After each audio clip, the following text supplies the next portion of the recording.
Hey guys, welcome to a special video about Morrowind, which I'm making mainly because episode 2 of my Morrowind Let's Play.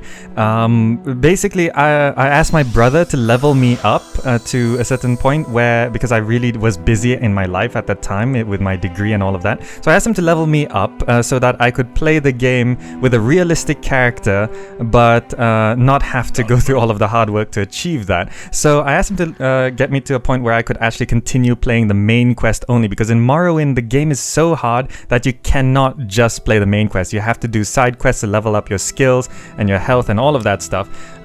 So I asked him to do that for me, and it's caused a lot of controversy because a lot of people believe that I just used console commands, or that he used console commands, especially to do with either the items that he gave me, to do with the stats that I got, or it's to do with the money, because he gave me 10k gold there, so they think he just used a console command to give 10k gold. So I asked him to write a quick guide, or at least a general guide, on how he actually did it, because not to mention, if you look at if you keep watching the playthrough and you look at the map or the journal, you'll see that he did many quests and went to all over the place to look for the master trainers and stuff like that. But if you still don't believe me, I'm going to explain to you how he did it in his words. Alright, so he wrote out a really nice guide, which I'm gonna tell you about. So first of all, he went through basically requirements and also extra things you can get. So for example, magic, you must have. He says that you must have the mark and recall spell. You could use spells, scrolls, potions, or a magic item to do this, but you need the mark and recall spell to quickly teleport around. And you'll also need telekinesis, because that's going to help you steal a bunch of stuff that you wouldn't normally be able to do. Now, under magic convenience, he says that you should get levitation spell or magic item, and the open spell or magic item. So that will help you float around, which could save you a lot of time, and also the open spell would save you lock-picking things, and just in general it will save you some time. That's why it's under magic convenience.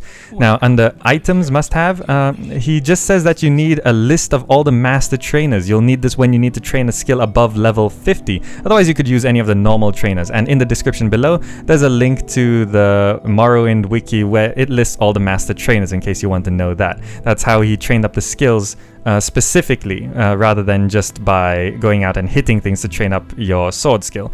Under items convenience, he puts the shoes of blinding speed, not the boots of blinding speed. Very important, because boots can break, and these can be bought or stolen at a magic clothing shop in Vivek. But I also and it's very useful just in general, because it helps you run around. And if you want to know how to put on the boots of blinding speed, because what happens when you do this is, when you put on the boots of blinding speed, it literally blinds you and gives you super speed. So you have to put on resist magic 100%, I think, for like 2 seconds. You can go and create a spell for that, because it's such a short duration, it won't cost a lot of magicka. So like resist magic 100%, 2 seconds, you cast it, you put on the shoes, and then the spell wears off, and then you can wear the shoes while still being able to see.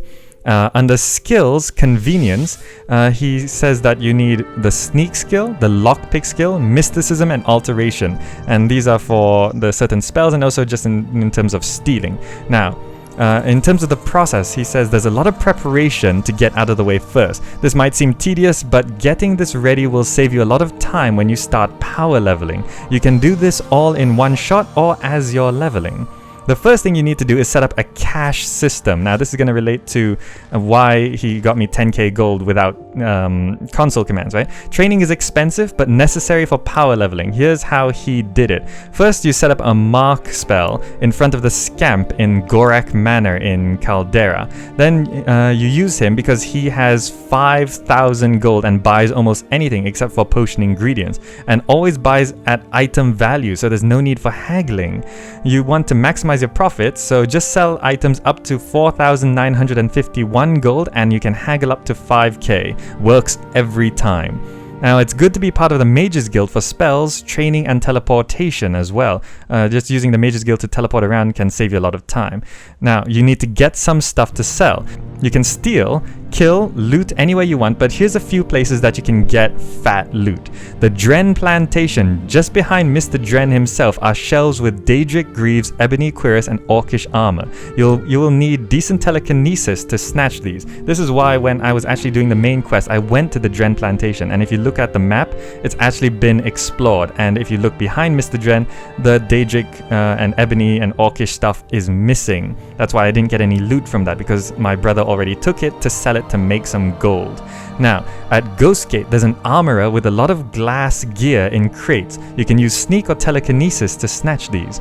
The Vivek Ordinator Barracks, you can loot Indorial gear in easy-to-pick crates, lock level 10 to 20. The Great House Vaults in Vivek have a lot of valuable stuff, but they're pretty heavily guarded.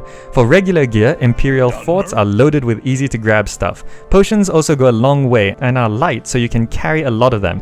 He doesn't buy homemade potions, just so you know, the scamp doesn't buy potions that you make yourself. Now, under loot, which you can get without stealing it, Daedric shrines are a great place to get ebony and glass gear. The more remote the shrine, the better the loot. Just make sure you can handle the Daedra. Vampire dens also have a lot of nice things, but also vampires. You'll find these around randomly. Loot only if you don't want to become a vampire. Random caves don't usually have valuable loot, but there's a lot of them with average loot and easy to kill enemies.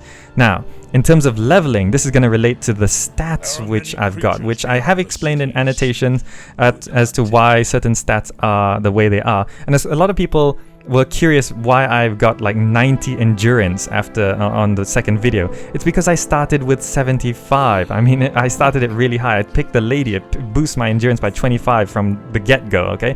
So he says here, first, a little thing about the leveling mechanic. You gain a level when you increase 10 skills in your major or minor skill list. Your other skills won't level, but do count towards your attribute points, right? So when you level up, you have to pick 3 attributes to increase, right? And depending on the skills you leveled up, it has a multiplier. So when you level, you can put points into your attributes, up to 5 points per level into 3 attributes. For example, 5 points into intelligence, 5 into willpower, and 5 into strength. And now here's how you get points. If you raise the skill by 1 to 3 levels, it considers to 1 point into the governing attribute, right? So let's say you have a skill that's governed by strength. If you raise that skill by 1 to 3 levels, you'll get 1 multiplier onto the attribute when you level up. 4 to 5 levels equals 2 points. 6 to 7 levels equals 3 points. 8 to 9 levels equals 4 points. And if you raise the skill by 10 points, you'll get a 5 times multiplier on the attribute when you level up. So each skill is governed by a certain attribute. For example, blunt weapons is governed by strength. So when you level blunt weapon 10 times, you get 5 attribute points. You're into strength, that is. Your goal is not to waste any attribute points and to get your attributes to 100 as soon as possible. Here's a simple example of what you want to do. So non-major or minor skills, right? So these are like outside. Level security, intelligence 10 times. Level alteration, willpower 10 times. So these are not in your major or minor, so they don't count towards your actual level up. Then in your major or minor skills, you have blunt weapon and you level that 10 times. So in short, you have 10 security and 10 alteration, not in your major minor, and then 10 into blunt.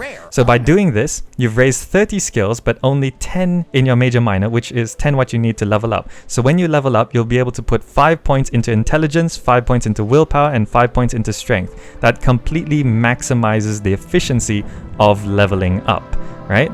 And so if you're confused about how to do that, you really have to look up more guides, right?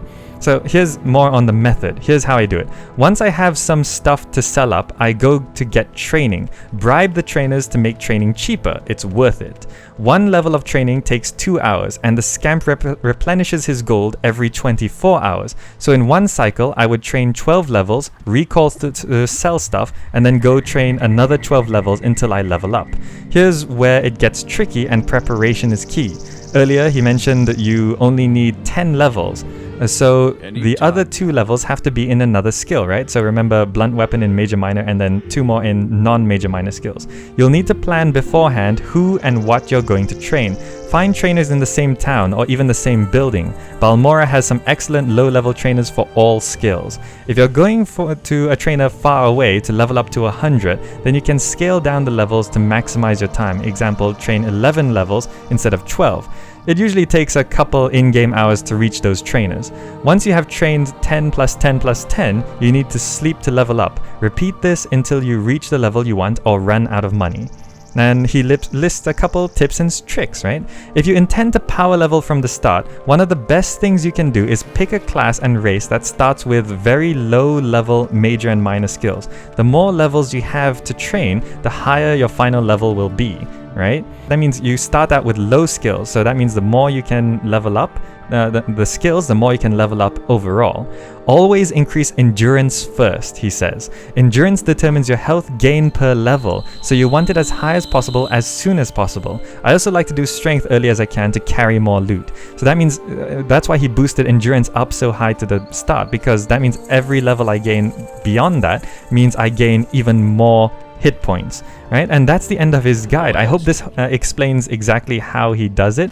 And if you still don't believe me, well, there really isn't much else I can do. I mean, I could get him on here and have him say it himself, but this is a written guide that he wrote for me to explain to you. So that's basically how it is. So that explains the money, that explains the stats, and all of that, you know, and the method he did it. So if that's about it. I hope you guys can learn something from this, or at least it clears up how episode 2 of Morrowind I already had that loot and stuff, and that I did not use console commands, and neither did he. He just really knows how to min-max in Morrowind anyway. Alright, that's basically all for now, and thanks for watching. I'll see you in the next video.